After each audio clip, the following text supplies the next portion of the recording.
अस्सलाम जी, आपका होस्ट सईद अहमद आपकी खिदमत है। हमारा यूट्यूब और फेसबुक चैनल ये है पाकिस्तान देख रहा है। लाखों करोड़ों दुरूद और सलाम हज़रत मोहम्मद मुस्तफ़ा सल्लल्लाहु अलैहि वसल्लम और आले मोहम्मद पर। सुप्रीम कोर्ट ऑफ पाकिस्तान के हुक्म के बाद state bank of Pakistan active हुआ। फिर उसके बाद हुकूमत एक्टिव हुई। कौमी सलामती कमेटी का इजलास बुलाया जिसमें आर्मी चीफ साहब ने खिताब किया। फिर कौमी असम्बली का अपना खिताब हुआ। मगर आज एक कोर कमांडर कॉन्फ्रेंस हुई, बड़ी गैर मामूली होती है। और ये आज की जो गैर मामूली थी क्योंकि हर जो नया माह आता है ना उसके सेकंड वीक मंगल को ये होती है। और ये सेकंड वीक भी नहीं है, मंगल भी है, मगर एक बड़ी जो है वो गैर मामूली जो है वो कोर कमांडर कॉन्फ्रेंस हुई है। इसमें बड़ी खुल कर बातें होती हैं और हर चीज को इसमें डिस्कस किया जाता है। और जो एलामिया जारी हुआ है उस एलामिया के बाद रात को मैंने कहा था कि आर्मी चीफ हाफिज सईद आसिम मुनीर साहब ने अवाम का दिल जीता है और अभी फिर जो है उन्होंने अवाम का दिल जीता है। और इसके अंदर डेफिनेटली कौमी सलामती कमेटी के इजलास के फौरन बाद ये कल वो इजलास हुआ है, आज इसको बुला लिया गया है। और सुप्रीम कोर्ट के हुक्म के बाद से ये सारी पेशरफ हो चुकी हुई है। और इसमें डेफिनेटली दहशतगर्दी और इलेक्शन को लेके बड़ी खुलकर बातें हुई हैं। मगर जो एलामिया जारी किया गया है उसमें डेफिनेटली यही बात हुई है कि अवाम के तावन से आईनी जिम्मेदारी पूरी करने के लिए तैयार है। यानी कि अवाम तावन करे तो हम आईनी देखिए, अवाम की जिम्मेदारी अवाम ही चाहती है कि हमारा आईनी मुतालबा यह है कि इंतखाबात होने चाहिए और हमें अपने वोट का राय देना चाहिए, उसका हमें हक होना चाहिए। उसके अलावा उन्होंने कहा जी कि दहशतगर्द हुकूमत और अवाम के मुश्तरका तावन से ही खत्म की जा सकती है। और मैंने अपने हर वीलॉग में, अगर आप मेरा देखिए जो रेगुलर वीलॉग सुन रहे हैं उसमें मैंने बार बार ये बात कही है कि इस वक्त जैसे दहशतगर्दों के लिए, टीटीपी के लिए या दूसरे नासर के लिए जितना हमें मुत्तहद होना पड़ेगा, आपस में मिलकर हमें चलना पड़ेगा, शायद इस वक्त की जरूरत भी है। अगर हम नहीं करेंगे तो फिर डेफिनेटली जो है वो सियासी मामला में अगर हम एक दूसरे को धक्कम पेल देते रहे तो मामला खराब हो सकता है। तो ये एक बड़ी अहम जो है कोर कमांडर कॉन्फ्रेंस है। डेफिनेटली जैसे जैसे इसके मतलब कोई डाटा पहुंचा मैं आपके साथ लाजमी शेयर करूंगा। उधर जी इमरान अहमद खान साहब के वकील हैं अजहर सदीकी साहब।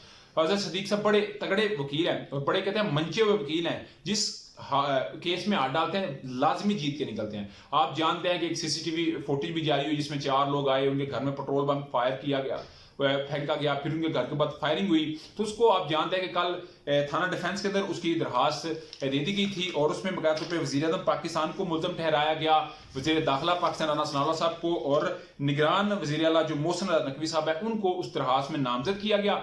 और अजहर सदीक साहब कहते हैं कि मैं हर हाथ तक जाऊंगा और FIR मैंने कटवानी है, वो अपना रेफरेंस यूज करेंगे। मगर मैं अजहर सदीक साहब को यहाँ पे ये बात कहूंगा, वजीराबाद के अंदर इमरान खान साहब के ऊपर असैसिनेशन अटेम्प्ट होती है, कातलाना हमला होता है, उसकी FIR नहीं दर्ज हुई। तो डेफिनेटली जो आप FIR देने जा रहे हैं ये सियासी मामला है, तो ये सियासी मामला ही नजर आ रहा है।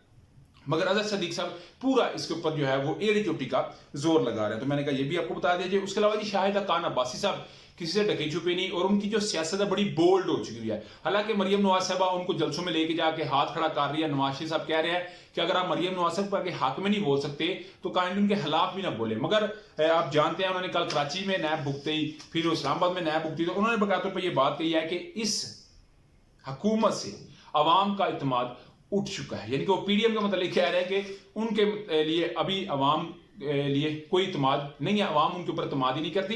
तो शायद खान अब्बासी साहब ने भी तो ये सोचा ना कि सबके केसेस मुक गए हैं, हर एक के केसेस मुक गए हैं, मैं एक साहब का वज़ीर आज़म हूं तो मेरे केसेस अभी तक खत्म नहीं हुए। तो ये डेफिनेटली एक बड़ा जो है वो सरप्राइजिंग फैक्टर इनके लिए बनने जा रहा है। उधर जी उस्मान बुज़दार साहब का भी सुनते जाइएगा। उधर तो पलंदों पे पलंदे बन रही हैं FIRों की, चाहे वो नैब हो, चाहे वो FIA हो, चाहे वो एंटी करप्शन हो। और कहा जाता है कि एंटी करप्शन के सरबराह को लाया इसलिए गया है कि उस्मान बुज़दार साहब को होल्ड करना है, क्योंकि उस्मान बुज़दार होल्ड होगा तो फरा गोगी होल्ड होगी, फरा गोगी होल्ड होगी तो बुशरा बीबी होल्ड होगी, बुशरा बीबी होल्ड होगी तो फिर इमरान खान साहब किस सूरत भाग नहीं सकते। तो उनके ऊपर ही एक FIR में नाम उनका आता है, उससे निकलते हैं दूसरी हो जाती है, उसकी इंक्वायरी भुगतते हैं तीसरी हो जाती है। अभी जी बकायदा तौर पे उनके ऊपर एक FIR है जिसमें जी प्राइवेट एक प्लाट था जिसमें उन्होंने सरकारी खजाने से 2 करोड़ रुपए खर्च करके एक इमारत तमीर की गई है।